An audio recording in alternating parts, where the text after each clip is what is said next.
So one of the employees of IDEC was kidnapped and his assets were confiscated in the process. And this follows after the ad hoc committee witness testimony that was given by Advocate Johnson. This is very problematic and questionable, especially after Dumisani Khumalo is trying to get the bail conditions to be relaxed. And now these platforms want proof, and now evidence is being confiscated and evidence is being buried. This is not new. This is not shocking. Let us delve into this. So yesterday, there was headlines that one of the IDEC investigation head, Matthew SESOKO, was kidnapped last night and robbed of his cell phone, laptop, and abandoned this morning. This headline has been met with a lot of criticisms from the public that, oh, what a coincidence that this is happening after Advocate Johnson came to the to the ad hoc committee and even said that they were justified in arresting Khumalo. And it is said that actually there's a hierarchy of relations which ties this SESOKO person to Shadrack Sibia. And from this hierarchy that I've seen on Twitter, it says that IDEC Brian Padiache, who charged General Khumalo, is a former member of crime intelligence. Under Johnson's husband, Junaid, works for crime intelligence. Begitale testified that Padiache and Junaid Johnson are friends. Shadrack Sibia, Junaid Johnson, and Andre Johnson all worked for the Scorpions. Feroz Khan, which is the counterintelligence, has links to Fadil Adams. Imits Fadil, Inspector General of Intelligence, is accused by Mchunu of leaking classified information to Adams. Fadil wanted Mchunu and Masemula charged criminally. Khan is also accused by Mchunu of leaking classified information to Bra Mokgotsi. Mokgotsi is a fixer to Senzo Mchunu. Ken Matlala testified that Mchunu and Sibia asked him to open a fabricated case against General Khumalo. Cedric Nkabinde, which is Mchunu's chief of staff, wrote to Matthew SESOKO at IDEC to investigate General Khumalo. Both SESOKO and Nkabinde worked for IPED. Fadil Adams, who opened a case against General Khumalo, has a close relationship with Robert McBride, for head of IPED. So these people were definitely anti Khumalo. And I don't know if you guys can see this chain, how crazy it is. That these people have connections in all departments, from IPED, IDEC, the SAPS, crime intelligence. It's just a crazy web that these people know each other. So that's why they wanted to bring Khumalo down, especially after the 6th operation, the 6th of December 2024 operations. And now with this information that is coming out, they've always tried to get Khumalo inside Phakathi in prison. They've always tried to get him to be imprisoned. And they failed in all attempts that they've made before. And now with the current case of nepotism, it actually worked because they've thrown him in prison. And now his case keeps on being reminded and reminded all the time to stall this whole thing. Now Madlanga Commission ad hoc committee want proof and evidence of these assertions that are being made by IDEC, IPED, NPA, the SAPS, and all of that. And people are destroying the evidence. And the most craziest thing is this follows after Senzo Mchunu's assets were asked. They asked for Senzo Mchunu went and handed in his assets. So meaning that they are busy investigating these people who are said to be part of the cartel. And some of them are now destroying the evidence. How can this person who investigated Khumalo, allowing for Khumalo to be arrested, now destroy evidence? They are doing the same card that is being played even by Brown Mokgotsi. Everybody's playing the same card. Others are being unalived, others there's attempted unalivings, others there's kidnappings, which leads to their assets being stolen or being confiscated or whatever you want to call it. So clearly these people have an agenda that they're trying to push, that they're trying to advance. And I really don't get it when Patriotic Alliance Gate and McKenzie wants to come and defend Shadrack Sibia. We are gangsters and all those things. They try everything. You know, I saw now a picture going around of the DP with, what is his name, Sibia. Sibia worked with us in the city, worked with the DPNM in the city. He worked in the city of Joburg. Sibia worked in the city of Joburg. So I don't understand. If they say Sibia is a gangster, well, I didn't know that. It just doesn't make sense. There's proof, enough evidence that Kenny Kunene, Shadrach Sibia, and the likes are all in the same circle. They know people like Abom Tetwa, who was there with the Hawks to defend Katiso Molefe and ensuring that the operation of the 6th of December 2024 gets to be disrupted. He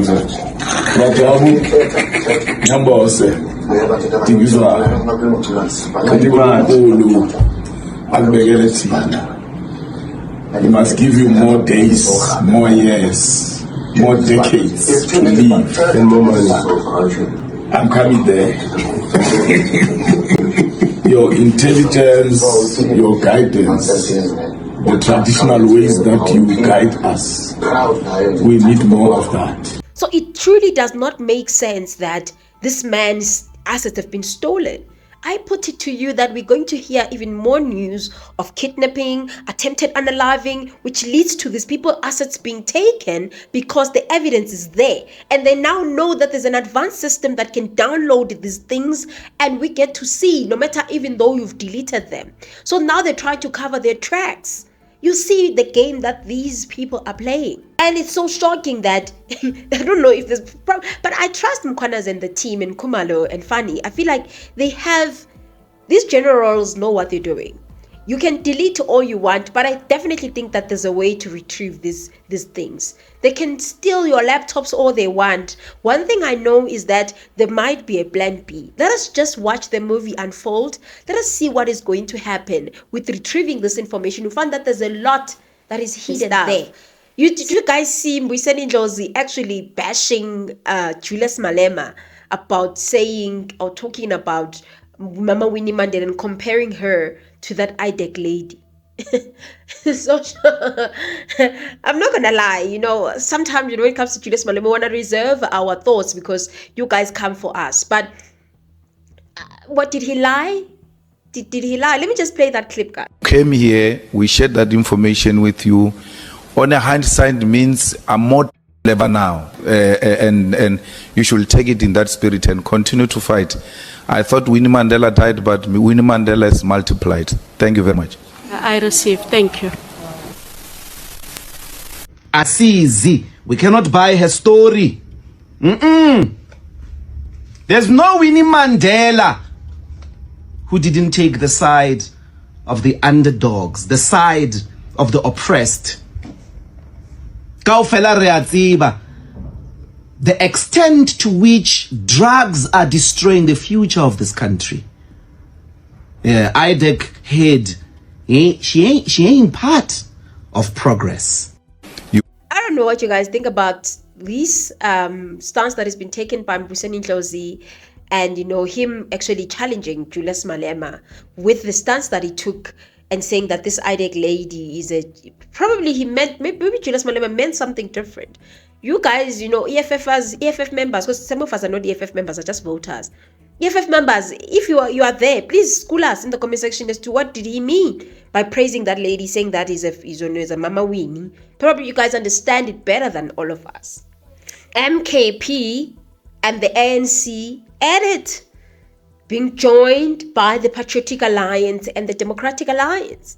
These parties just don't know when to stop and how to stop. Let us unpack what has been going on throughout the week with these parties. So there's allegations that Umkhonto Sizwe Party has been funding Patriotic Alliance. Many of you perhaps won't recall that the PA was a project of Jacob Zuma's ANC. They realized they couldn't challenge the DA for power in the Western Cape. So Jacob Zuma sent Gayton McKenzie and Kenny Kunene, I think, off to be the BEE partners for some big deal in Russia, and then also requested him to start a political party with the aim of taking coloured votes away from the DA, because the ANC had given up doing that. And that's exactly why Neville quite correctly says the ANC doesn't mind if coloured voters go to the ANC, to the PA, because the ANC will just know that they will do a coalition with the PA afterwards, and so they might as well do it that way.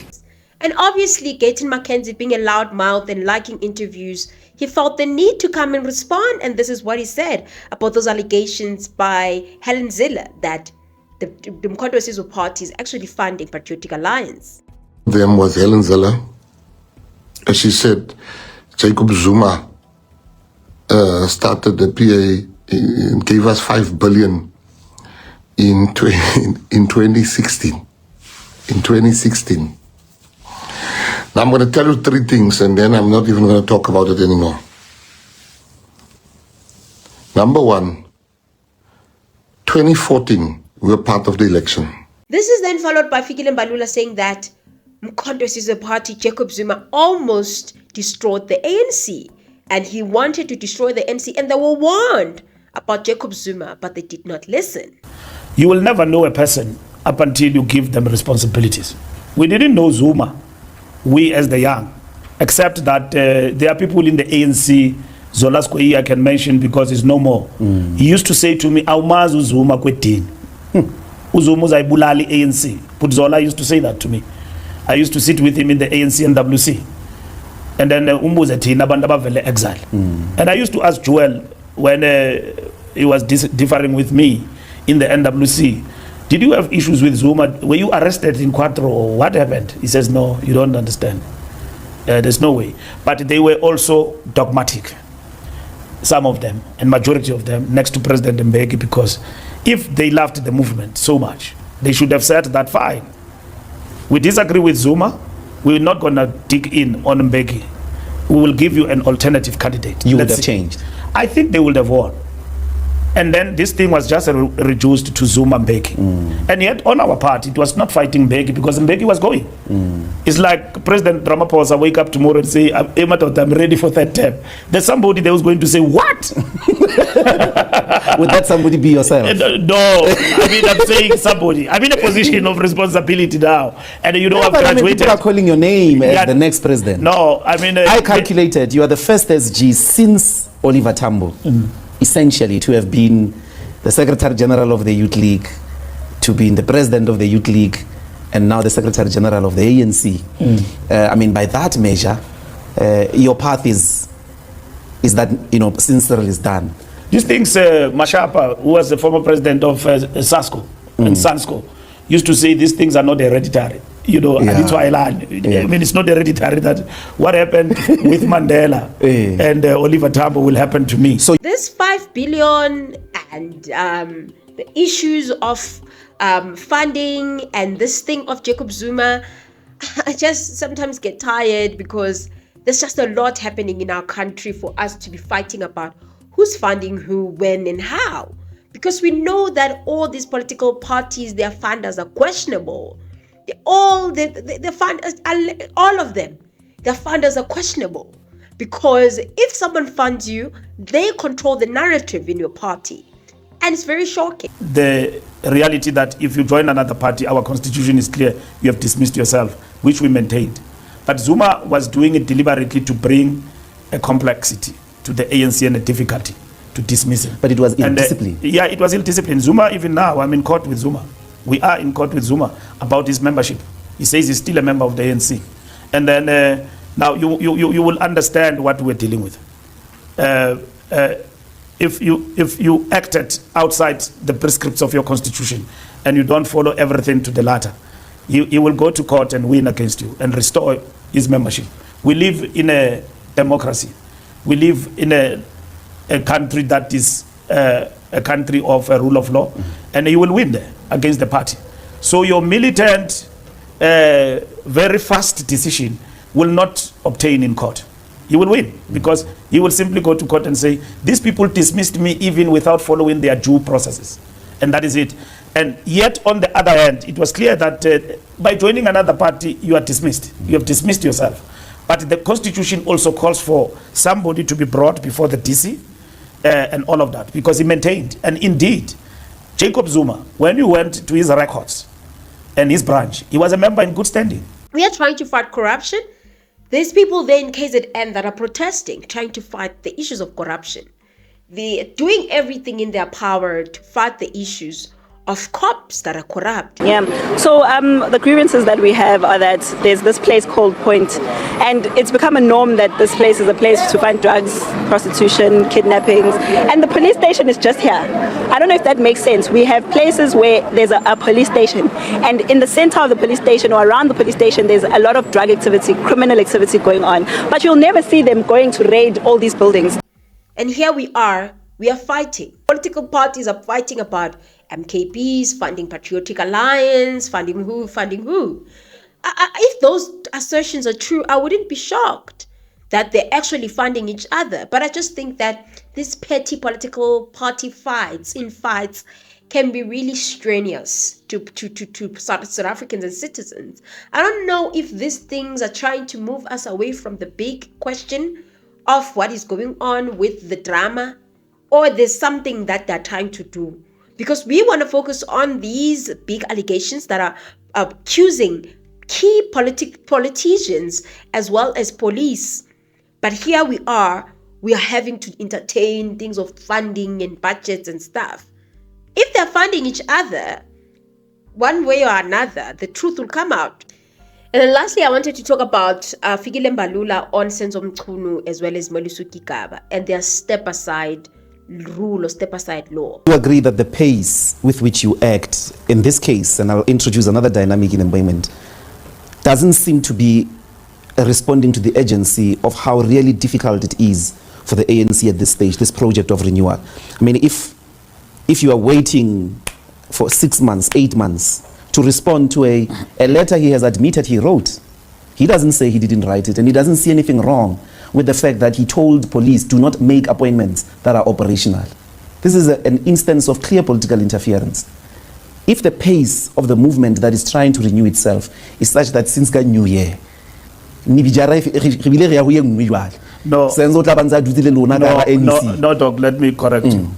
I see you want to put me in the ad hoc committee or Madlanga, and you will not be putting Mbalula, you put the ANC. Let me explain to you, Doc, and which is what the ANC supported and why. And first, any allegation must be tested in a competent court of law. That's one. In as far as allegations, how they affect the party image and reputation, they are subjected to integrity. It's not a disciplinary matter, it's an integrity question. And then when allegations are made, a process of how those allegations are dealt with, set in motion, and which is what we supported. They have been tested. Now, I don't want to argue or not argue to respond to your question about what is operational and whether the minister erred, and we can come to a conclusion that he interfered. I will be doing what we said we won't do, giving a running commentary. I think one thing about that law is that it's very flawed, in my view. That's my view. It's very flawed, this step aside, and I think it's very vague. And the NC should make it their goal to ensure that they make it clear over time, because it's a very vague law that you must step aside. How? Isn't it that as long as there's accusations, it's enough? Because even said this recently, I think the interview today about that step aside on Senzo Mchunu. Step aside. In the case of Senzo, we subjected that to the Integrity Commission, to be advised by Integrity Commission, and therefore he did voluntarily make that particular provision that he wishes to step aside for the duration of these proceedings. But why has the ANC not accepted that offer? I've explained that it does. But I don't understand why, because your policy says that if you are alleged, I know he's been put on special No, it doesn't say we are So what does it say? What does your policy say? The policy says that if you are charged in a court of law, you are required to step aside voluntarily, or otherwise you'll be subjected to disciplinary process. In this instance, there was no charge. These were allegations which were going to be tested through a process of a commission. In that regard, we then subjected him to the Integrity Commission, of which he had already made an offer to appear before the commission, and in this particular instance, that matter is unfolding. Okay, because he's not charged, therefore he's not stepping aside. We wouldn't say anyone step aside on the allegations. He then comes and says, if Medusuki Kaba was found guilty, because Medusuki Kaba had to hand himself to the police, I think it was the IDEC or the police on Friday, and he even said that if he was charged, he's going to be stepping aside. Medusuki Kaba, it is also unclear to us whether he is charged or not charged.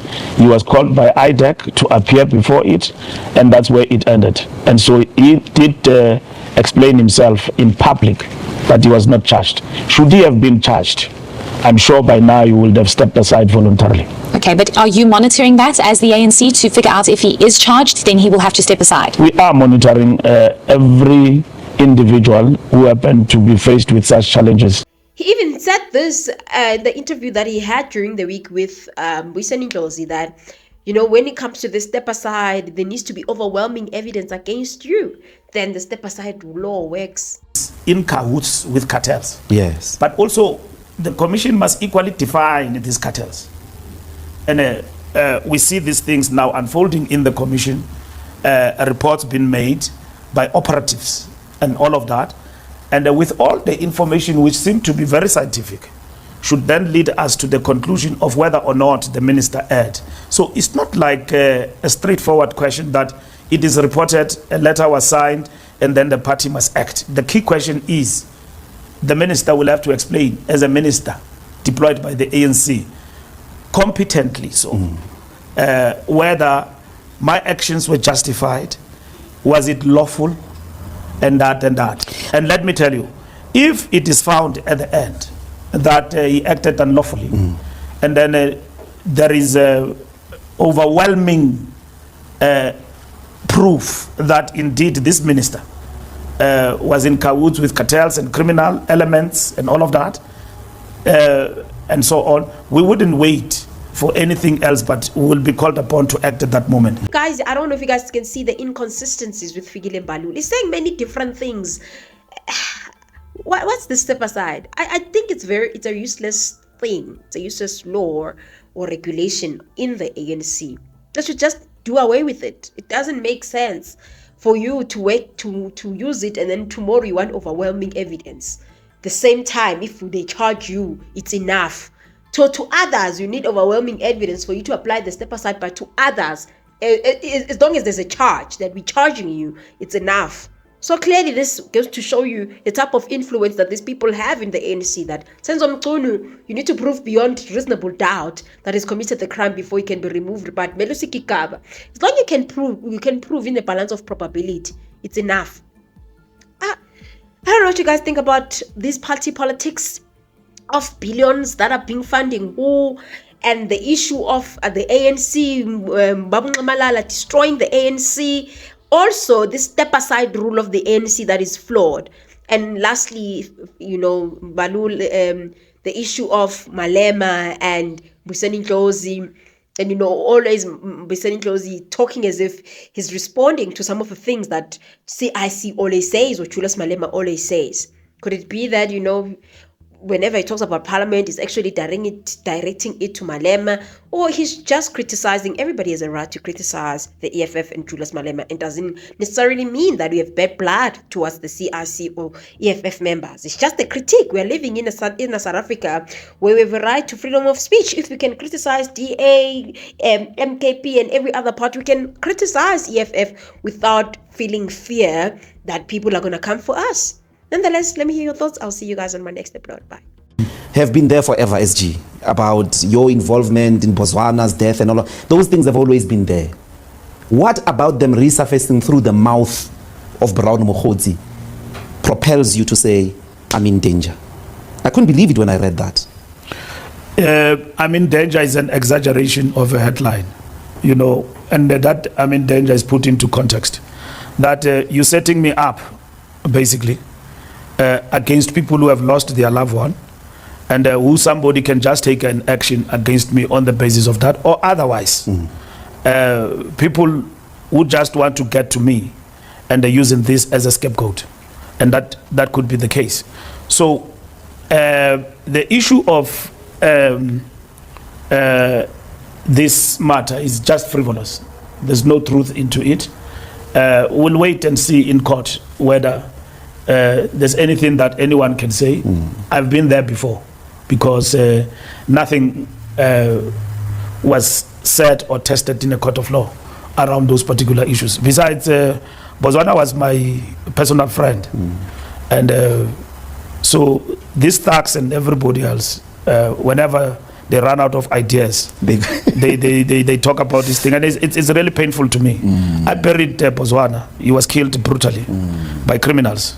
I became a minister of police, and I know the work that Ria Pierre did, brilliant work with a group of police officers in Gauteng to chase and find those criminals and put them behind the bars. But still, we are looking for the person who instructed them.